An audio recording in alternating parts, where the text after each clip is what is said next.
Hi guys and welcome on GSM-ABC YouTube channel. In this video I will show you how to change the ringtone volume on iPhone 15, 15 Pro and Pro Max. So here is my 15 Pro Max and to change the ringtone volume it is very easy. Now if you press on the volume button you will see that we have here a volume bar, but it's not for ringtone. Now it's set for speakers.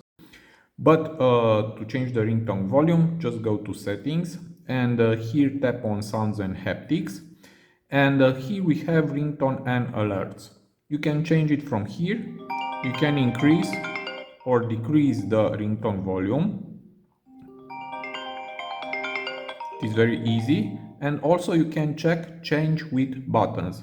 Just check this option and now exit. And now if you want to change the ringtone volume, just press the volume up to increase or volume down to decrease the ringtone volume. So it is very easy. I hope this tutorial to be useful and see you to the next. Have a nice day.